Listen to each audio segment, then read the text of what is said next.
gone ahead of us. By the like of Noah, by someone like Abraham. You know, if you were to ask Abraham, Abraham will say to you that if you're really serving God, the people around you will think you've lost your mind. And then Noah will say to you that if you're really serving God, 1 week, I know you've only just started.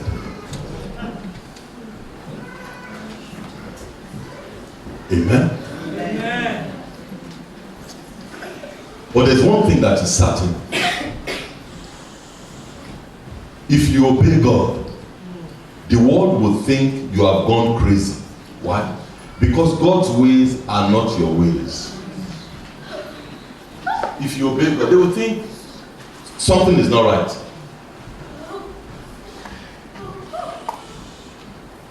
If you obey God, it doesn't matter whatever it is that comes your way, you'll be faithful still.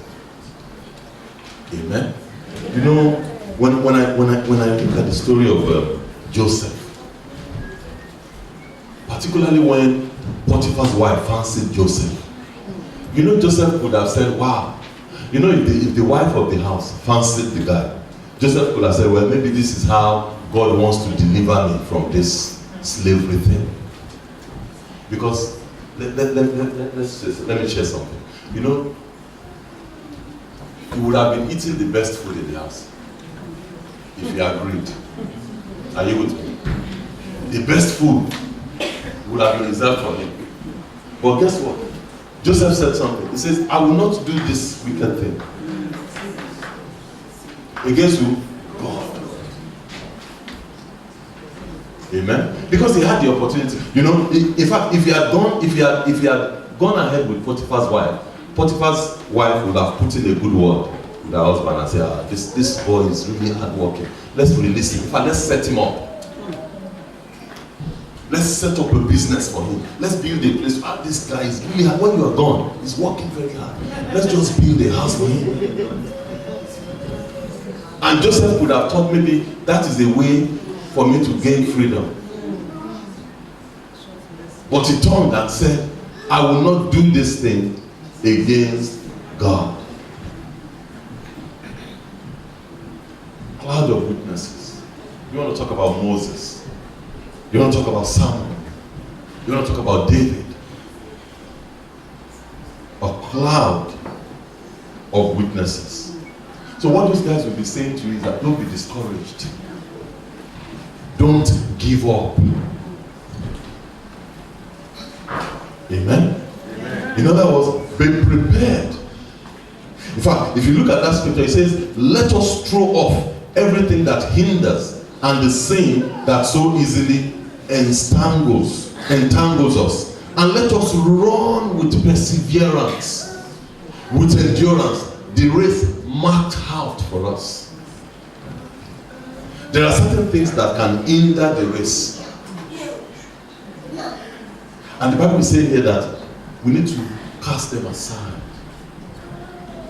There are certain things that hinders that race. In other words, what he's saying to you is that be prepared for the struggles that will come. Be prepared for the challenges that will come. In fact, one thing about race, for those of us that know a little bit about race, is that life, the Christian race, it's a marathon, it's not a sprint. For those who are doing the 100 meters, they can start fast from the beginning. And that's it, they're gone. But in the race of life, it's a marathon. If you start too quickly, when you get to the middle, you get tired.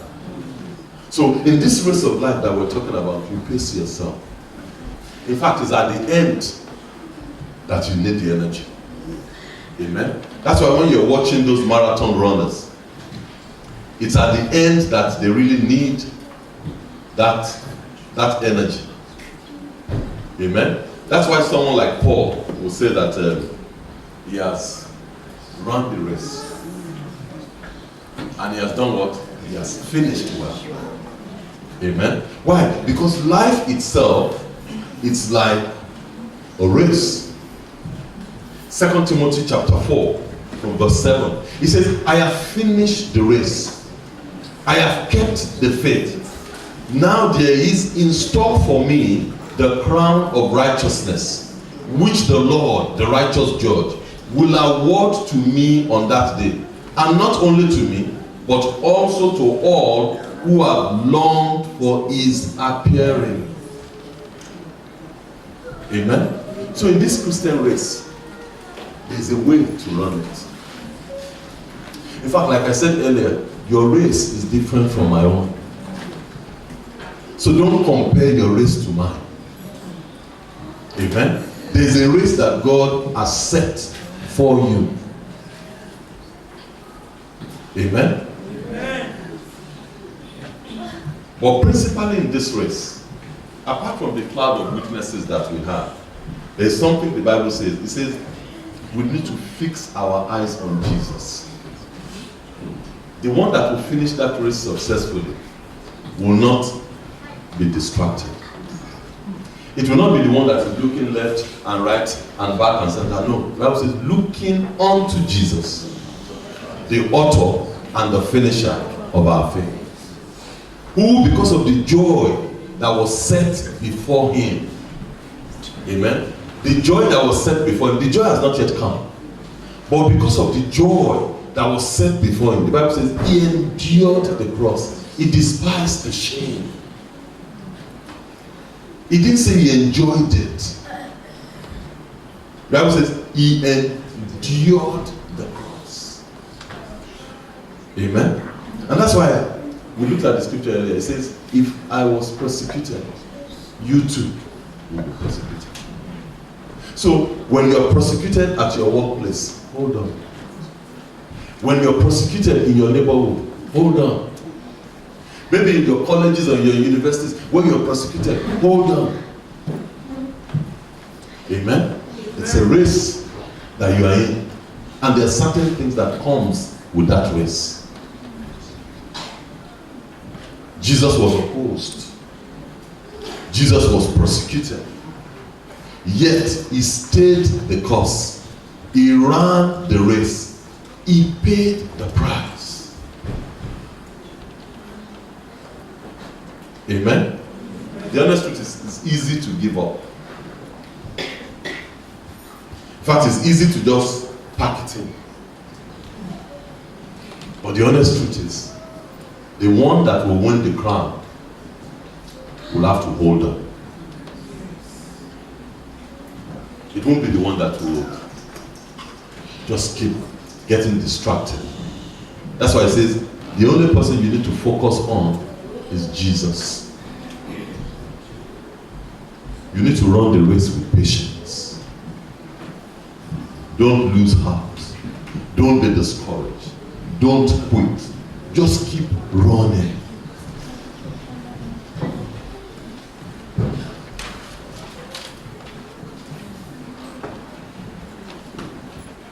I said something to us earlier. In these few years, I have learned certain lessons. And life really is about lessons. I've learned that it's not everybody that calls themselves your friend is your friend. I don't know about you, but I have learned that. Amen.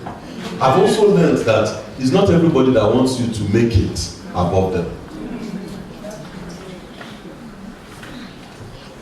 Another thing I've also learned is that everything that we're going through is a season. Ecclesiastes chapter 3, verse 1 says it in there. It's a time for everything. It's a season. Nothing is permanent. Amen? So if you're going through a challenge now, it's only for a period. Just hold on, hold on, hold on. The one that holds on to the end shall be delivered.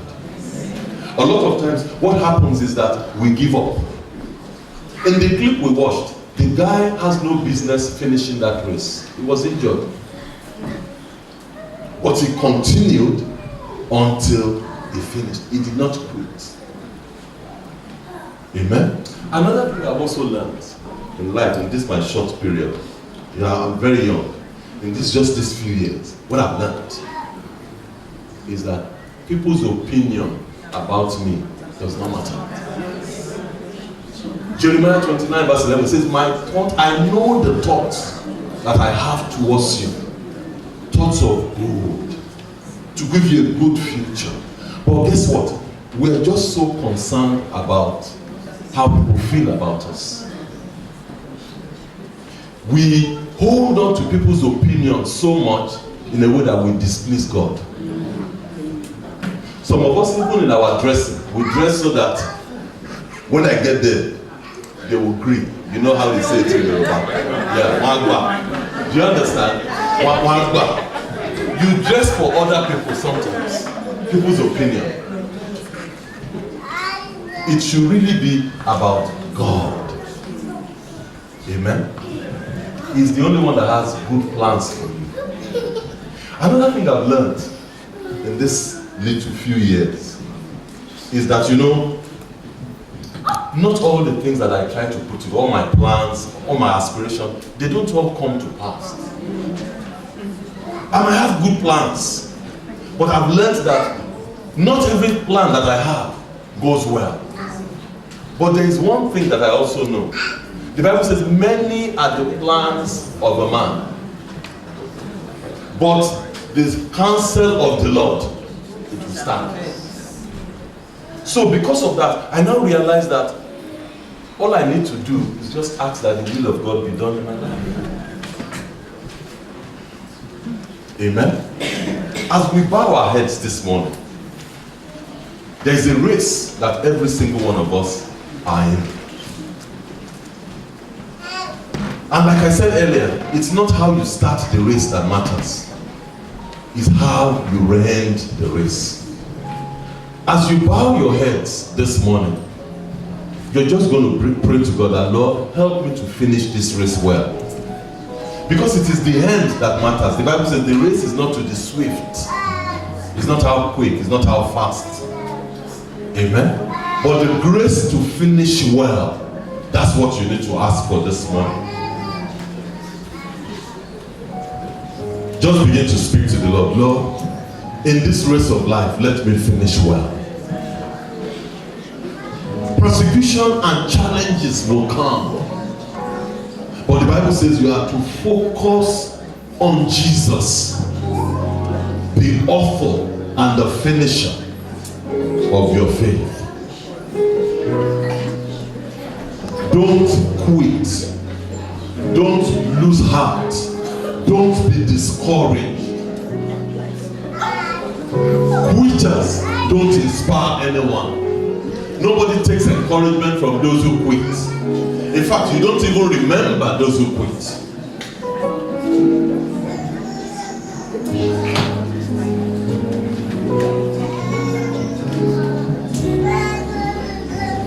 Thank you, Father. While all heads are bowed and all eyes closed, if you're here this morning, you haven't given your life to Christ. You have not confessed Jesus as your Lord and your Master. I invite you to come to Jesus this morning and accept His mercy, accept His love, accept His grace, accept His sacrifice on the cross. There is one thing that I'm going to say to you, even as you are pondering in your heart before you do it.